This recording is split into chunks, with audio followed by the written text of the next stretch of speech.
বিয়ে করবেন আমাকে? আমি তো একজন ডিভোর্সি। এই জন্যই তো বিয়েটা করতে চাইতেছি।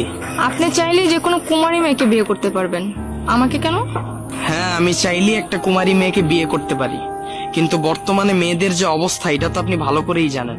একটা কুমারী মেয়েকে যদি আমার নতুন সংসারে আনি, ওকে তো আমার পরিবারের সাথে অ্যাডজাস্ট করাইতেই 2 বছর সময় লেগে যাবে। আর মেয়েরা বিয়ের পর শ্বশুর বাড়িতে আসলে কি করে এটা তো আপনি ভালো করে জানেন, কারণ আপনি এই বিষয়গুলো ফেস করছেন। মেয়েরা চায় তার বাবার বাড়িতে ঠিক যেমন ছিল শ্বশুর বাড়িতেও তেমনই থাকবে। সকালবেলা ঘুম থেকে উঠবে 10টায়, তার জন্য নাস্তা রেডি থাকবে, আবার যে টিভি দেখতে বসবে, দুপুরের খাবার রেডি থাকবে। কিন্তু আসল বাস্তবতাটা তো এমন না। মেয়ের মাথায়ও সংসারের অনেক দায়িত্ব থাকে, আর এই বিষয়টা যখন 2-3 বছরের মধ্যে অ্যাডজাস্ট না হয়, তখনই মেয়ে বলে বসে তুমি তোমার বাবা মার থেকে আলাদা হয়ে যাও, নাইলে আমাকে আলাদা করে দাও। কিন্তু আপনি তো ভালো করেই জানেন এই দুইটার একটাও কোনো ভালো সমাধান না। এই একই ভুল আমিও করেছিলাম। এখন আমি বুঝি সংসার ভেঙে যাওয়ার তীব্র যন্ত্রণাটা কি। হ্যাঁ, এক্স্যাক্টলি, আমি এই জিনিসটি আপনাকে বুঝাইতে চাইছি। একটা ইয়াং মেয়েকে যখন আমি নিয়ে আসব, হয়তোবা এই ভুলগুলোই ও আবার করবে, আর এই জন্য হয়তোবা আপনারও ডিভোর্স হয়েছে। আর ডিভোর্সের পরে মেয়েরা বাবার বাড়িতে যখন যায় তাদের কি অবস্থা হয় এটা হয়তোবা আপনার থেকে কেউ বেশি ভালো বুঝবে না। ডিভোর্সের পর আমি যে কয়দিন আমার বাবার বাড়িতে আছি, আমি বুঝি আমার দিনগুলো কেমন যাচ্ছে। আমি আমার পরিবারের কাছে জাস্ট একটা বোঝা এখন। আর এমন বোঝা যে তারা আমাকে ফেলেও দিতে পারতেছে না, রাখতেও পারতেছে না, শুধু কথা শুনে যাচ্ছে। সমাজের চোখেও আমি দোষী। এখন আমি বুঝি ডিভোর্সের থেকে দাঁতে কামড় দিয়ে সহ্য করে থাকা অনেক ভালো। হ্যাঁ, বিষয়গুলো আমি বুঝতে পারছি। আপনি কিন্তু জানেন বিয়ের পর সংসার সামলানোটাই একটা মেয়ের জন্য প্রধান কাজ। আমি যদি একটা কুমারী মেয়েকে বিয়ে করে আনি, ওর প্রথম অবস্থায় চাহিদা থাকবে আমি ওকে প্রতিদিন বিকেলে ঘুরতে নিয়ে যাব, ওকে নতুন নতুন গিফট দিব, ওকে সময় দিব। কিন্তু আসলে বাস্তবতাটা তো এমন না। এগুলো চাইলেও করা যায় না। ছেলের মাথায় যেমন দায়িত্ব পড়ে যায়, মেয়ের মাথাও সংসারের একটা দায়িত্ব পড়ে যায়।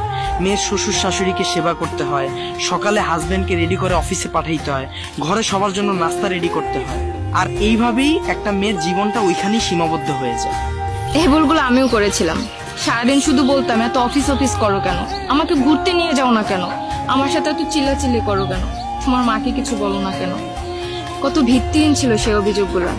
আজ আমি বুঝি বর্তমানের মেয়েরা প্রেম করতে করতে মগজটারে নষ্ট করে ফেলাইছে। তারা হাজবেন্ডের কাছ থেকেও বয়ফ্রেন্ডের আচরণটা আশা করে। তারা ভাবে বিয়ের আগে বয়ফ্রেন্ডের সাথে যেভাবে ঘোরাঘুরি করছে, হাজবেন্ডও বিয়ের পর তাকে এইভাবে ঘোরাঘুরি করাবে। কিন্তু আসলে বাস্তবতাটা তো এমন থাকে না। হাজবেন্ডের মাথায় অনেক প্রেসার থাকে, তার ভবিষ্যৎ নিয়ে চিন্তা করতে হয়, আর যার জন্যই সে টাকার পিছনে ছোটা শুরু করে।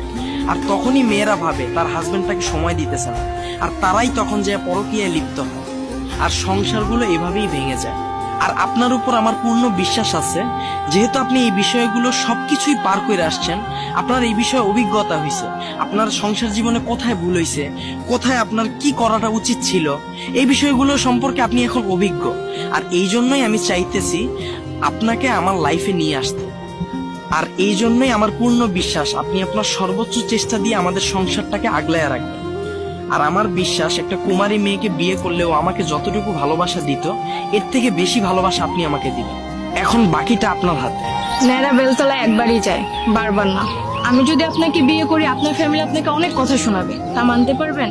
সমাজও আপনাকে কটু কথা বলবে, সেগুলো কিভাবে মেনে নেবেন? আমি আপনাকে কথা দিচ্ছি, আপনার অতীতের কথা আমার পরিবারের কেউ কখনো জানবে না, এটা আমার ওয়াদা থাকবে। আপনি যদি আমাকে এই আস্থা দেন, তাহলে আমি আপনার সাথে নতুন আশার আলো দেখতে রাজি। তাহলে চলেন।